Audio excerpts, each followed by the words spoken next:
Ravi de vous retrouver pour une nouvelle émission de marché, c'est Riquet. Aujourd'hui, je vous propose qu'on se parle du gold avec une construction de prix qui est quand même très intéressante.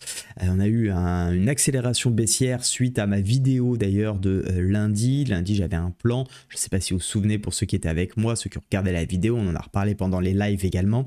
Regardez bien, avant d'avoir, je fais un petit saut dans le passé, on était dans un joli range et notre objectif c'était plutôt d'acheter ce bas de range pour aller chercher le milieu de range en court terme et long terme plutôt le haut. Ce qui s'avère, plutôt ce qui s'est passé, c'est que tout simplement on a une cassure assez franche et d'ailleurs je vous avais averti dans mon Telegram, je ne sais plus où c'était, voilà, juste ici, mise à jour par rapport à la vidéo de lundi, le niveau du gold a lâché, donc j'arrête les achats court terme et comme j'en avais parlé dans ma vidéo également de lundi me semble-t-il et on en a reparlé pendant le live de mercredi, l'objectif c'était plutôt de chercher désormais des achats sur cette zone. Pourquoi on cherche des achats? Tout simplement parce qu'on est toujours en tendance daily haussière. Je pense que vous êtes tous d'accord avec moi, si je dézoome le graphique, on a une théorie de dos qui est toujours très haussière, mais cependant on a effectivement un 4 heures qui s'est retourné avec ce double top un petit peu larvé, mais qui existe quand même bien finalement, ce range qui est fini par céder et qui nous a offert un double top. Ce qu'il faut bien voir, c'est que si finalement on reporte la hauteur de la tête du double top sur la zone de cassure, on arrive grosso modo plus ou moins en termes d'objectifs sur notre zone. Je ne short pas le double top ici parce que nous ne sommes pas dans une tendance baissière sur les plus grosses unités de temps, donc j'attends tout simplement une reprise de la tendance dans le mouvement de fond. Et ce mouvement de fond, on aurait pu le voir où? Potentiellement sur cette petite zone qui s'est dessinée. Je vous rappelle hier qu'on a eu les chiffres de l'inflation qui ont été publiés, légèrement d'ailleurs supérieurs aux attentes, ce qui a entraîné une certaine volatilité, je pense que vous l'avez tous vu, ce qui nous a permis d'ailleurs de TP sur le trade que je vous ai partagé hier dans la vidéo sur le gold avec les membres du Capital 100K, donc je suis très content forcément, mais surtout ce trade je voulais aussi partager sur Telegram et Discord, donc n'hésitez pas à nous rejoindre, vous avez les liens en description si ce n'est pas déjà fait.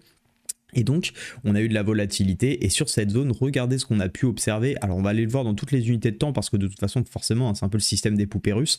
On va zoomer, mais regardez déjà la belle bougie qu'on a fait hier. On oublie celle qui est en cours, elle ne nous intéresse pas bien entendu puisque c'est une bougie actuelle, elle n'est absolument pas clôturée, on ne s'intéresse qu'aux bougies clôturées et on voit ici une belle avalanche justement sur cette zone. Alors la question qu'on se pose toujours ici, cette avalanche dans une optique de swing et de reprise, retest du dernier point haut, c'est pour moi un super point d'entrée pour continuer des achats et continuer finalement cette dynamique moyen terme.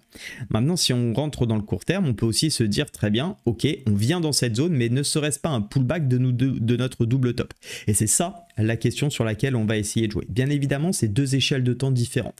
C'est-à-dire que dans un certain cadre, quand on va prendre la valente ici, bien évidemment on ne considère pas ce double top 4 heures, tout simplement pourquoi? Parce qu'on est sur une vision daily, une vision moyen long terme et notre but c'est d'accompagner une tendance de fond, donc on va pas commencer à aller regarder ce qui se passe dans les unités de temps inférieures, ça n'a pas grand intérêt et on s'appuie sur les signaux qu'on observe moyen terme. En revanche, si on est peut-être plutôt dans une approche plus dynamique, type swing trading, ce que j'appelle court terme, c'est-à-dire où on sait par rapport aux tailles de position qu'on prend en termes de stop loss, d'écart entre le stop loss et le prix d'entrée, que nos trades ils vont durer maximum une semaine. Ok, donc ça pour moi c'est du petit swing. Eh bien, tout simplement, on va peut-être s'attendre là pour le coup à regarder sur du HK, du H1 et s'assurer que cette zone est casse. Et là, pour le moment, ça semble être le cas, en tout cas avec la session asiatique. Et ce qui est très intéressant, c'est qu'on peut observer également ce gros marteau qui a notamment créé la bougie d'hier. Faut bien voir que c'est vraiment sur cette news de l'inflation avec, on va le voir ici en une heure, d'abord une petite baisse, puis finalement complètement ravalée, et d'ailleurs aussi tradé à l'achat par les Américains. En fait, il ne s'est pas passé grand-chose sur la news, comme vous pouvez l'observer. Le marché, pour l'instant, n'en a que faire. L'optimisme est bien là. On a eu à peu près le même mouvement sur les indices américains. Et ce qui est intéressant, c'est que finalement, on est en train de reprendre cette zone, et regardez où est-ce qu'on a quasiment bloqué, sur les 0,618 de la dernière impulsion baissière. Donc moi, c'est ce plan-là que je vais attendre, une cassure de ce 0,618 et de cette zone, parce que c'est un petit peu le milieu de range de l'ancien range justement, donc il va falloir être vigilant là-dessus, mais c'est exactement le plan que j'ai pris hier sur le Nasdaq, qui m'a permis de faire un joli ratio de 2.4, il n'y a aucune raison que je ne le prenne pas ici si, bien entendu, on a le signal qui se fait. Donc le signal, ça sera au-dessus de ce niveau. Et donc pour ma part, avec les membres, de manière assez méthodique, par rapport à d'abord le plan qu'on avait en tête depuis plusieurs semaines, plusieurs mois, qui est de travailler à l'achat, on a créé un plan, une photographie de notre actif, qui est toujours vrai depuis quelques semaines. On l'actualise bien évidemment en fonction des zones qui viennent casser ou rebondir, parce que ça on ne peut pas l'anticiper, et on a déjà des plans qui sont en place. Mon plan il est là, c'est au-dessus des 0,618. Si ici ça tient pas, ça plonge, et bien j'ai envie de vous dire que grand bien lui en fasse, ou pas d'ailleurs, parce que ça ne va pas forcément aider le gold, mais peu importe, c'est pas un mouvement qui m'intéresse. Moi le seul mouvement qui m'intéresse c'est celui-ci, voilà. Parce que c'est dans mon plan et parce que moi je suis prêt et je vais éviter comme ça de surréagir à des mouvements qui peuvent être complètement aléatoires, de devoir me focaliser un peu trop sur les news et le bruit de marché.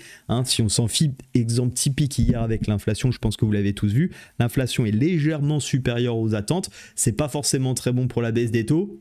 Les marchés décident quand même de monter. C'est pour ça que pour moi, il faut vraiment jamais jouer à l'économiste. Alors bien sûr, c'est toujours important de le comprendre dans l'optique, et d'ailleurs je vais faire un petit message sur le Telegram et le Discord juste après cette vidéo pour expliquer un peu le contexte actuellement sur le fondamental et ce que suite à mes recherches, ce que j'en déduis. On peut le faire ici, sinon ça va prendre un peu trop de temps, mais venez me lire sur Telegram ou Discord, et à surinterpréter finalement tout ce contexte-là, surtout qu'il faut avoir tous les éléments pour bien le comprendre, on peut vite se retrouver à faire des erreurs. Je suis persuadé qu'hier, suite à la news et au mouvement baissier qu'on a eu, on a des personnes qui ont coupé leur position à l'achat, alors que finalement leur plan était le bon, il fallait juste laisser le marché faire, arrêter d'avoir des stops trop courts, de ne pas vouloir perdre, laisser le marché. Moi j'étais quasiment à mon TP hier avant la news. Au moment de la news, je suis quasiment revenu à mon prix d'entrée. J'ai rien touché, je vous l'avais dit dans la vidéo. C'est écrit dit noir sur blanc si on peut le dire ainsi. CTP ou CSL, j'ai laissé, ça fait TP. Je pense que c'est important vraiment d'aller jusqu'au bout de ces plans, et donc mon plan sur le gold, vous l'avez sous les yeux. Pour ma part, je n'ai plus qu'à vous souhaiter un excellent week-end. Je vous attends sur Discord et Telegram. Soyez prudents sur les marchés bien évidemment, et à très vite. Ciao.